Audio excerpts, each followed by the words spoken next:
Você presta atenção aos sons que estão à sua volta? O artista e pesquisador José Laranjeira, da Unesp de Bauru, estuda as paisagens sonoras, conjunto de sons que compõem o ambiente, sejam eles de origem humana ou natural. Além disso, Laranjeira fala sobre sua produção artística na cidade de Bauru e também mundialmente. O Ciência Sem Limites começa agora. Bem-vindas e bem-vindos. No programa de hoje, como vocês puderam ver na abertura, ao nosso lado está o professor pesquisador José Laranjeira. O Laranjeira, conhecido aqui na cidade de Bauru e no meio artístico, é um artista plástico extremamente renomado e que vai falar para a gente sobre paisagem sonora. Prazer em tê-lo no Ciência Sem Limites, Laranjeira. É uma satisfação, agradeço a oportunidade. É um prazer estar sempre próximo dos colegas, né, da Unesp. Para quem está nos vendo, o sotaque dele, ele tem um sotaque da língua espanhola, né, ou do castelhano. Por que isso? Meu sotaque é realmente da língua espanhola, mas do Rio da Prata, né? Eu nasci em Bauru, eu sou bauruense, ou seja, eu sou brasileiro e paulista, mas morei durante 21 anos na cidade de Montevidéu. E isso, logicamente, que deixou marcas muito fortes, inclusive na minha sonoridade pessoal. Perfeito. No âmbito sonoro da minha expressão, né? Nós falamos na abertura, Laranjeira, que você é um artista renomado e as obras estão aí para comprovar o que nós dissemos. Eu queria que você fizesse um apanhado da onde você deixou a sua marca, o seu talento aqui na cidade de Bauru. Eu estou residindo no Brasil definitivamente a partir de 1980. Né? E a partir essa década de 80 foi fundamental, porque eu acabei produzindo muitos trabalhos que inclusive representaram a cidade de Bauru em diversos salões de arte. E isso gerou a perspectiva de eu ser conhecido depois na cidade, e surgiram uma série de oportunidades naquele momento muito importantes na minha carreira artística, né? Por isso que eu sou autor do presbitério da Catedral do Divino Espírito Santo, que fica na parte interna da catedral. Eu sou autor do monumento da Praça da Paz, inaugurado em 1988. Eu fiz o monumento ao Expedicionário Brasileiro, que fica na Praça do Expedicionário, na Bela Vista, em Bauru. Sou autor também do busto a Rui Barbosa, da Praça Rui Barbosa, que foi a praça, inclusive, onde começaram a namorar meus pais, né? Mas não tinha nenhuma referência a Rui Barbosa. Eu tive a oportunidade de realizá-la a partir da elaboração do busto, né? Sou autor também de um painel, talvez uma obra que lamentavelmente não esteja muito bem conservada atualmente, mas é uma obra significativa da minha produção, que fica no Cemitério da Saudade, e de diversos outros trabalhos que estão espalhados, às vezes, em instituições, como a Hípica de Bauru, por exemplo.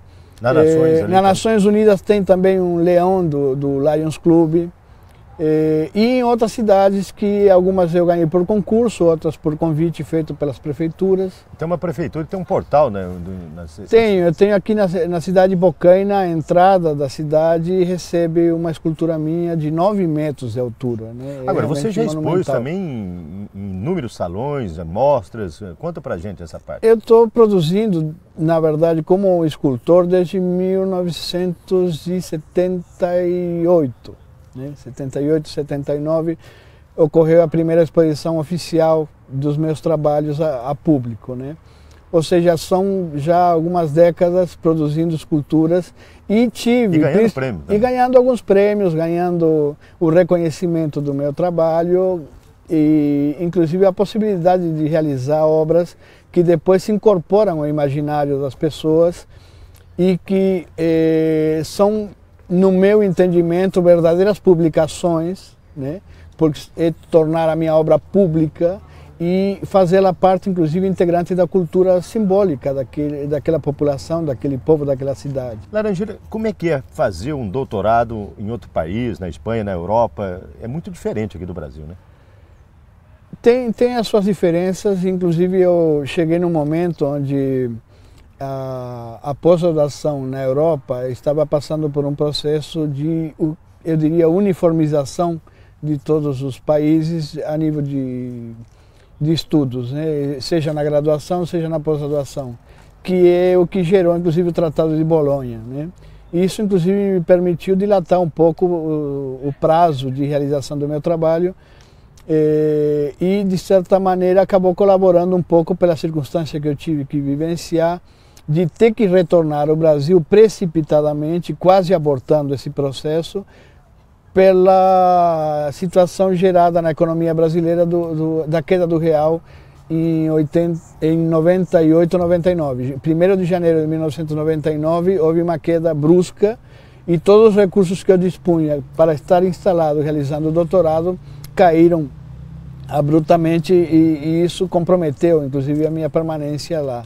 Consegui realizar todos os estudos que eram necessários a nível presencial, elaborar os trabalhos, apresentar tudo aquilo que era requisito, inclusive obtive as melhores notas que são otorgadas naquele programa de doutorado e regressei ao Brasil para realizar a escrita da tese, né? Ah, você escreveu aqui? Escrevi aqui no Brasil. E defendeu aqui? E defendi lá na Espanha. Ah, lá na Espanha. Retornei a Barcelona para defender a tese realizada aqui no Brasil. Perfeito.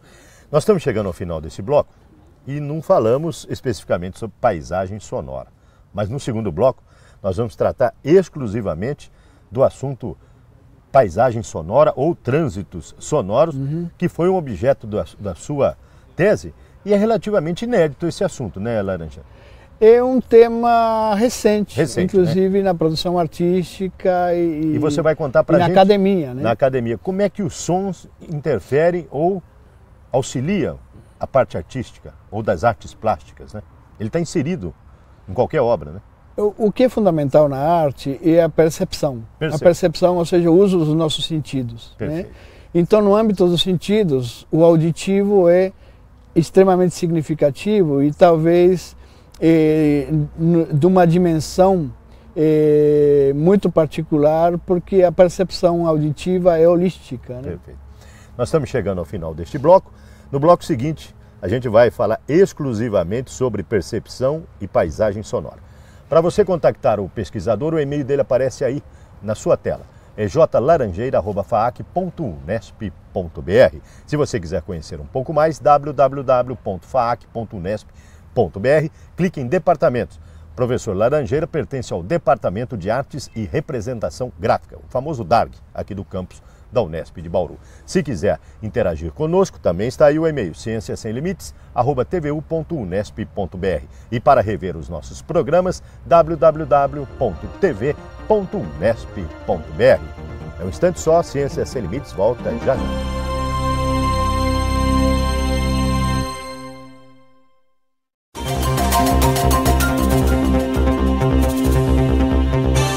O Ciência Sem Limites está de volta. Como vocês puderam ver no primeiro bloco, o assunto do programa desta semana é paisagem sonora. Ao nosso lado está o pesquisador e professor José Laranjeira, pertencente ao Departamento de Artes e Representação Gráfica aqui da FAAC, o DARG. Nós falamos no bloco anterior, agora vamos entrar especificamente no assunto do seu doutorado, ou seja, trânsitos sonoros, paisagem sonora, a percepção dos sons com relação às artes plásticas. Conta pra gente, Laranjeira.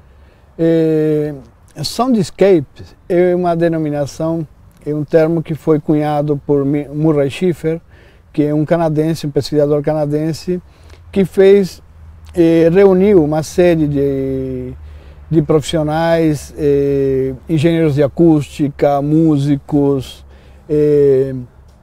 e outros profissionais que tinham interesse, inclusive, no assunto do âmbito sonoro e acústico, né? E foi a partir dessas pesquisas que se gerou uma plataforma que se espalhou pelo mundo, né? Há antecedentes, inclusive, isso foi na década de 70 do século passado, mas há antecedentes da importância do som na cultura, não estritamente vinculado à música, desde os futuristas, né?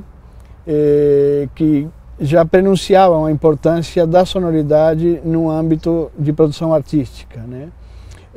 A arte sonora, ela, na verdade, recupera a importância do som de uma forma muito particular que se distancia um pouco, pelo menos, das características que possui a música tradicional. A música talvez mais contemporânea esteja já no mesmo nível e no mesmo patamar de produção da arte sonora. Por quê? Né?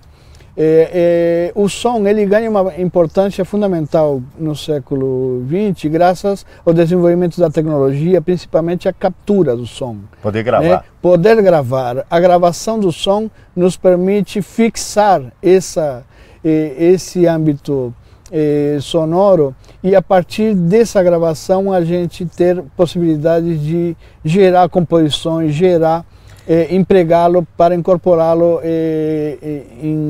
na produção artística. E qual é o principal interesse em pesquisar isso, estudar essa paisagem sonora? Por que isso?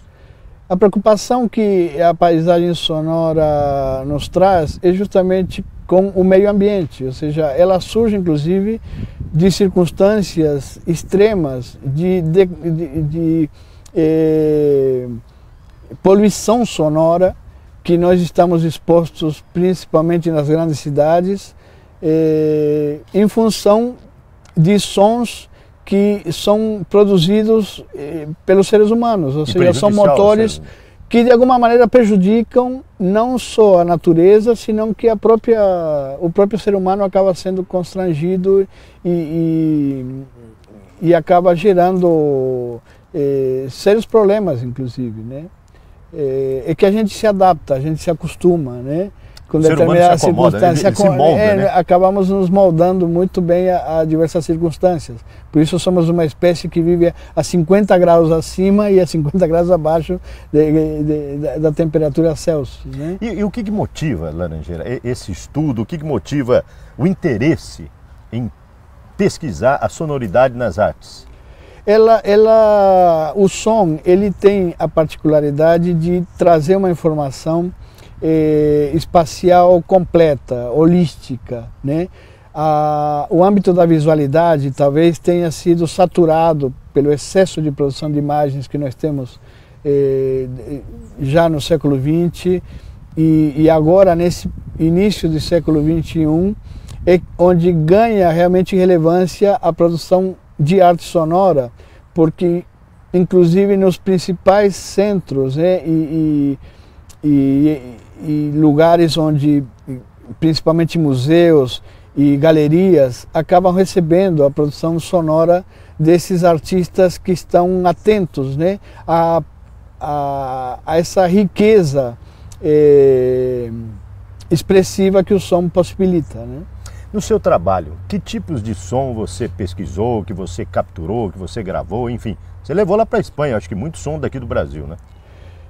Eu fiz uma análise, eu gravei diversas circunstâncias de paisagens sonoras aqui na cidade de Bauru, porque nós temos inclusive já desenvolvida uma tipologia, né, para os diversos sons que são possíveis de serem ouvidos. Que tipo de som você capturou? De todos os tipos de som, desde os sons que são produzidos pelos materiais, que são sons muito específicos, os sons produzidos nas festas, que tem um sentido simbólico forte, o carnaval, por exemplo. Eu tenho gravações, inclusive, de escola de samba, no desfile aqui no Sambódromo.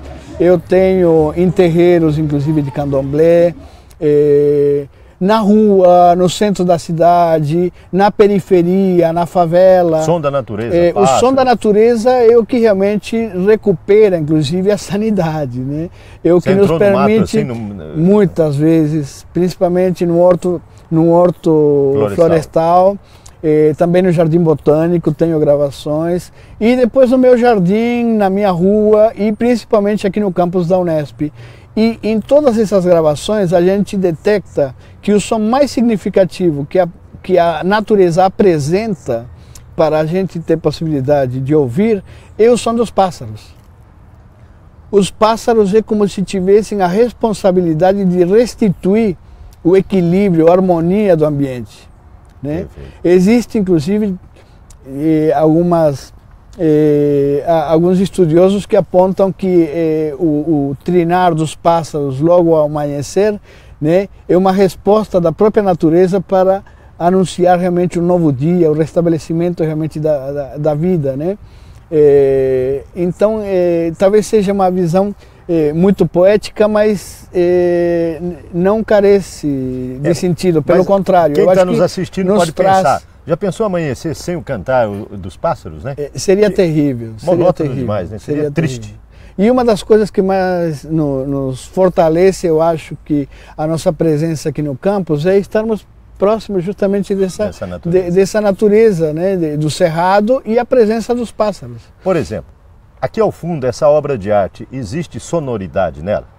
Você vai responder daqui a pouquinho.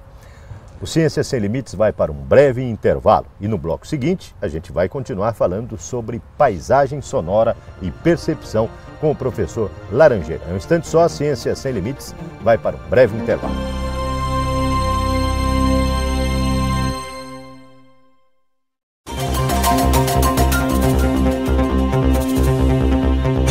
Ciência Sem Limites está de volta. Como vocês puderam ver no bloco anterior, o assunto é paisagem sonora ou trânsito sonoro. Ao nosso lado está o professor e pesquisador José Laranjeira. O Laranjeira, artista plástico renomado e conhecido nos meios artísticos. No bloco anterior, nós perguntamos, essas esculturas que estão aí, ou essa parte artística montada aqui nesse local, tem sonoridade? Tem sempre, porque nós não excluímos os outros sentidos, né? Todos os sentidos, na verdade, fazem parte da nossa percepção. Nós acabamos, muitas vezes, segregando, principalmente deterioramos a importância do som ao longo de muito tempo, talvez até em função dessa dificuldade, não tanto em gerá-lo, mas sim em capturá-lo e armazenar. Né? Armazená-lo e poder manipulá-lo, como hoje é possível graças às tecnologias digitais. Né? Em relação ao passado, você acha que houve quais mudanças nessa parte artística ou nas artes comparado com a parte da sincronicidade do som, ou seja, utilizar o som na realização dessas obras? O som é um componente fundamental na percepção da espacialidade, né? Então, eu cheguei ao som, não sou o único, é uma tendência quase que natural dentro do âmbito da expressão tridimensional, porque a preocupação fundamental do artista tridimensional é gerar, de alguma maneira, estímulos espaciais, né? E o som, ele é fundamental nesse processo, porque ele nos atinge, nos informa. Nós recebemos o som em todas as direções, nós temos a capacidade, inclusive, de perceber diversas camadas. Você está me ouvindo, mas você está ouvindo os outros sons que eventualmente estão sendo produzidos, pode ser dos pássaros, pode ser do carro, pode ser, inclusive, até os sons da estrada, né? Todos esses são componentes que se incorporam e nos dão uma percepção total, integral da espacialidade, coisa que a visualidade é restrita. Né? A visualidade nos proporciona sempre um recorte, né? E o som, ele está vinculado ao nosso aparelho auditivo, que ele é responsável, inclusive, pelo equilíbrio também corporal, né? E a percepção sonora não se dá exclusivamente também só pelo aparelho auditivo, senão pelo corpo como um todo, né? É uma percepção quase que eu diria tátil, né? Para quem está nos vendo, e o deficiente auditivo, ele também tem toda essa gama, né, para receber o som, né? Ele recebe de uma forma... O deficiente auditivo, ele tem dificuldade no seu aparelho auditivo, mas o som, por ser vibração, ele é recebido pelo corpo como um todo. Ele é recebido pela nossa pele também, digamos assim, né? Ele tem a percepção, ele não deixa de ter a percepção. Exatamente, não é totalmente excluído, né? Excluído dessa possibilidade perceptiva. Conta pra gente as conclusões do teu trabalho, quando você levou lá essa paisagem sonora, esse trânsito sonoro, que conclusão, que tese que você defendeu? O meu trabalho tenta justamente recuperar a importância do âmbito sonoro nas cidades, na cultura. Você pode dar um exemplo da cidade de Bauru, por exemplo? E eu resgatei justamente os pássaros da cidade de Bauru, que estão no nome da cidade. Não obstante, tem uma versão oficial de que Bauru significa cesto de frutas, né, eu contrario frontalmente essa versão, porque primeiro que uru é pássaro. E onde está o pássaro? Em Tupi. Onde está o pássaro no nome de Bauru? Tiraram o pássaro. Depois colocaram cesto. Os índios que habitavam essas regiões não tinham domínio da produção de cestaria. Então não tem uma palavra, né, para cesto. Que justifica. O máximo que poderia se aproximar disso é urururu, que seria urupucá, que é o termo que eles usavam para arapuca, para pegar pássaros. Né? Pega o pássaro, urupucá. Né? Mas Embá é nascente e não há nada mais fácil de comprovar nessa região, na geografia dessa região, do que mananciais. Que tem bastante. Né? Totalmente. Não tem um bairro que não tenha uma nascente. Né? Então, como é que deveria chamar? Nós negligenciamos sempre, nós não consideramos como relevante a cultura indígena. Né? Na sua visão, como é que deveria ser chamada a cidade de Bauru? Bauru, no meu entendimento, é manancial ou fonte dos pássaros, manancial dos pássaros. Inclusive, até poeticamente, é muito mais interessante para a cidade, né? Muito mais rico, e estamos repletos de pássaros. As variedades de pássaros autóctonos, né? Fora os pardais que são vindos da Europa, os outros pássaros são todos daqui. Né? São todos daqui. Nós não temos pássaros importados, a não ser em gaiolas, né? Mas depois os pássaros que existem na natureza, que estão na natureza, que estão cantando aqui, são pássaros da região, e não somente da região de Bauru. Sim. São pássaros da América do Sul, são pássaros que compartilhamos com os outros países. Né? O som dos pássaros que eu gravei são os mesmos sons que você pode gravar na Argentina, no Uruguai, no Chile, no Paraguai, na Colômbia. Né? São pássaros que trazem de alguma maneira uma informação sonora que é relevante nas paisagens sonoras do nosso continente. Você levou para lá esses sons e trabalhou neles? Levei eles para a Europa, até por uma questão de dar sempre relevância à nossa origem, à nossa situação no mundo. Né? Eu acho que a gente só pode ter sucesso em qualquer parte do mundo se a gente sempre respeitar a nossa aldeia. Né? Perfeito. O que eu não perguntei que você gostaria de destacar? Tem muitos assuntos que a gente poderia mencionar, mas a importância, né, que a arte tem no âmbito da universidade, por justamente aproximar o conhecimento científico do conhecimento artístico com o viés poético. Né? A ciência não tem a preocupação com o âmbito poético. Né? Pelo contrário, uma visão maior, né? Não, ela cumpre seu cometido sem lugar a dúvidas, mas a arte é que potencializa essa capacidade que é humana da gente poder, a partir da nossa sensibilidade, gerar uma instância poética na percepção da realidade, na percepção da vida. Né? Perfeito. Muito obrigado, parabéns e sucesso na sua empreitada. Obrigado. Se você quiser contactar o pesquisador, o e-mail dele aparece aí na sua tela, jlaranjeira@faac.unesp.br. Se quiser rever os nossos programas, www.tv.unesp.br.